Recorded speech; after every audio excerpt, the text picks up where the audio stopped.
You're here with Molotov Molly and DJ Mike.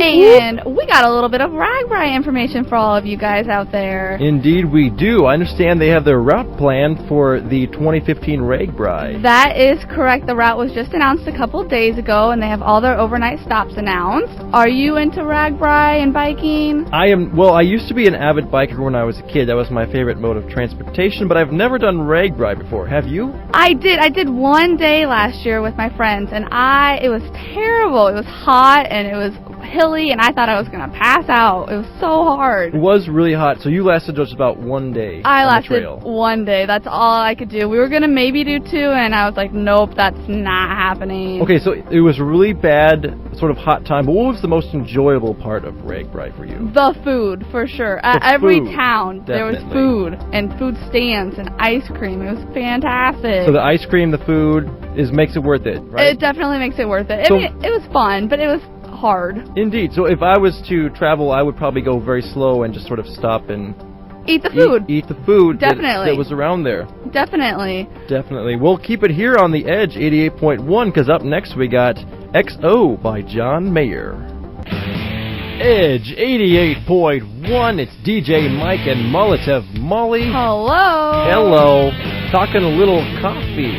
Yes. Did you know that your tongue is the fastest healing part of your body? Really? That makes sense, because I burn my tongue a lot. Like just the other day, I was burning my tongue when I took that first drink of coffee. You know how that feeling is? Yeah, it just burns. It's like your taste buds are dying. Yeah, the tongue really has to be the fastest healing part of your body, because you burn it all the time. Like pizza burns, coffee burns. Yep. I actually have a scar on my tongue, so I don't know. It's kind of hard for me to believe, though. Really? So you have a scar, like it hasn't gone away? It has not gone away since I was 4. Since you were 4? Wow. Yes, it is pretty impressive. Have you ever considered getting like a piercing on the tongue? I have not. Have you? I don't know, but you know, if it's so fast in healing, I wonder if it would close the hole up if you didn't like always have sort of a ring in there. I think it does. I think it closes pretty fast, so that's pretty impressive. Well, I'm glad it's the best, most healing part of the body, because I really burn it a lot. I mean, I'm a fast eater. I like to eat fast. Mm-hmm. You know, I just stuff things in my mouth that are really hot. I want to wait for it to cool down, and then I'm like, owie canowie, that hurts really bad. Yes. So if any of you guys burn your tongue out there, then just think that it will go away pretty fast. Coming up is more music on the Edge 88.1. Edge 88.1, DJ Mike and Molotov Molly, kaboom! With some groundbreaking information for you morning people out there. Molotov Molly? Apples are more effective at waking you up in the morning than coffee. Whoa, mind blown. Yeah. Are you sure about that? Are you sure about that? I mean, that's what the internet said, so it has to be right? Or apples are more effective than coffee. Now, most morning people, they like a good cup of joe in the morning. I don't really see them as eating apples. Yeah, but I mean, you should try it sometime. You know, I've got an idea. Okay, what is it? What if you mixed apples and coffee in the morning? I think you would be awake all day, every day. You'd be awake all day, every day. Wow. And with apples, though, the thing about I don't like eating apples in the morning is you don't have a lot of fiber in them. You know what fiber does to you? Makes you kind of go to the bathroom and sort of the wrong place at the wrong time. Yeah, but apples are healthier than coffee. Does an apple a day really keep the doctor away? I think it does, but who knows? I don't know. This is the Edge 88.1, and up next is Ariana Grande singing Problem. Welcome back to the Edge 88.1. This is Molly here with you. And yesterday on BuzzFeed, I was looking around and I saw a story about a Christian blogger who was going to stop wearing leggings and yoga pants in public for her husband. She said that they talked about it and she decided that it would entice men too much and she didn't want to do that. I personally live in leggings and yoga pants and I'm currently wearing some right now. So I don't agree with that all that much, but I get where she's coming from. She wants to do it for God. She wants to do it for her husband. But I personally just think they're super comfortable, and I don't wear them to entice men. I wear them because they're comfortable, and I'm lazy, and I don't like to get ready in the morning. You are listening to the Edge 88.1, and coming up next is Cigarette Daydreams by Cage and Elephants. Edge 88.1, it's DJ Mike coming at you right now. Hey, have you ever seen anything crazy at like a stop sign or a stoplight? Well, I sure did. It was on a Saturday night, very late at night. And it was downtown, and I get to this stop sign. and I look over and I see two girls just start fighting each other. I mean, an all-out fight. They're just brawling, punching, kicking, scratching, just screaming. I was like, oh my goodness, look what's happening. And then it escalates as the two boyfriends, they both come out of a club, and then they start fighting. I mean, they're punching, kicking, and then to make it even more bizarre, we have this little guy comes out. He starts fighting the girls, and then the boyfriends pick him up by his throat and slam him down, boom, on the pavement. And then all of a sudden, they all run away, and it was all over. But let me tell you, those haymakers were rolling in just like a wrecking ball, which is the next song by Miley Cyrus right here on Edge 88.1. Edge 88.1, DJ Mike here, and I got an embarrassing story to tell everybody. You know, last night I was playing an intramural basketball game, and it was a very fierce and competitive game, and I sort of am very competitive, and I got a little bit too competitive last night, and during one play, I got the ball inside, and I had the ball, and this other player from the other team came, and he sort of snatched it away from me, which is very humbling to a player, and I fell on the ground, and it was not at all good, and I was trying to revenge myself, and I tried to steal the ball from him as he ran away, and I ended up tackling him instead, which is very poor sportsmanship.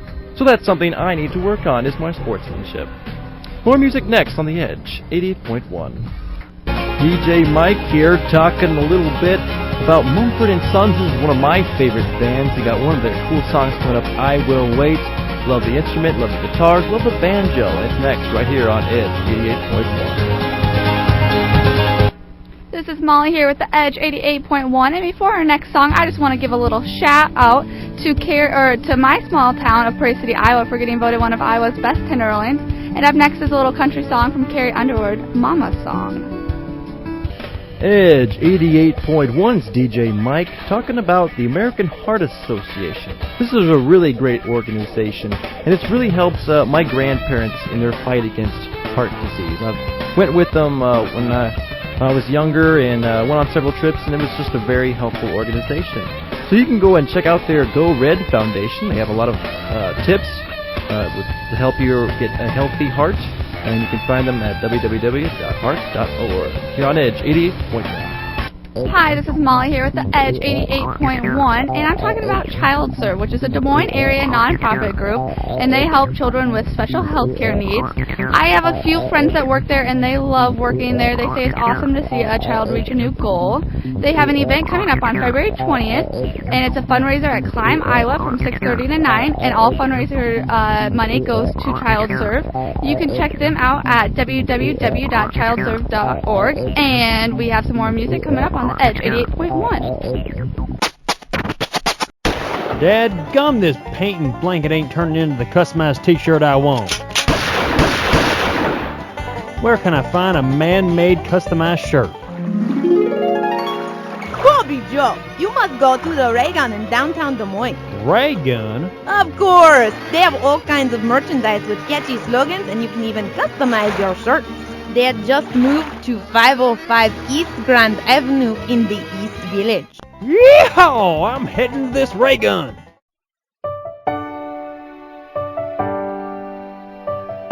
There's no gay agenda. It's a human agenda. All of us should be treated the same.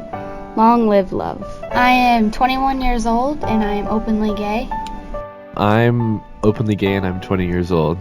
I'm 21 and I am openly gay to people who ask me.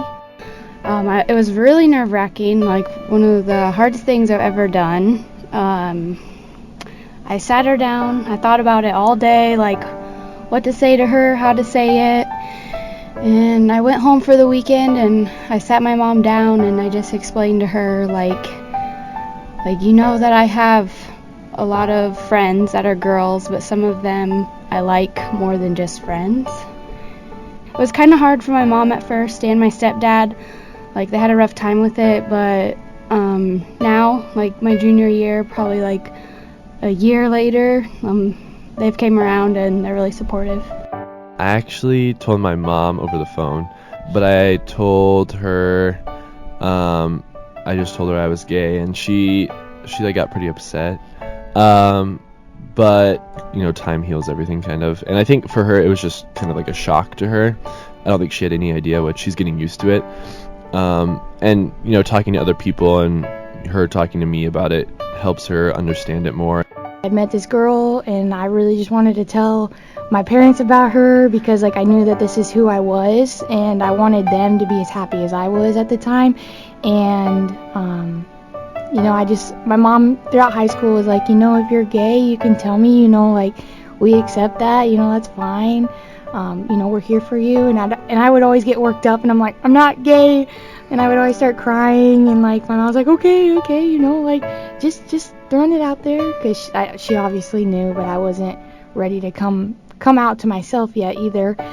So I told her and I was like, Mom, why do you always ask me if I'm gay? And she's like, well, because you're getting older and you're in college and you're meeting some new people and maybe you're figuring out who you really are. And I was like, well, I am gay and I have met this girl and I really like her. And she's like, okay. And I couldn't stop crying because I knew that she accepted me, and I was so relieved. And finally being able to tell someone who you really are and them really loving you for who you are, that's probably one of the best feelings. And I didn't have to hide anything from them.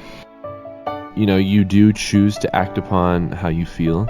I could choose to be straight and go against what I feel, but I want to be happy. I didn't choose to be a lesbian. I guess this is how I was born and this is how I feel. I didn't choose anything. I mean, yeah, sometimes it's hard for people to understand, or in the general public for it to be acceptable.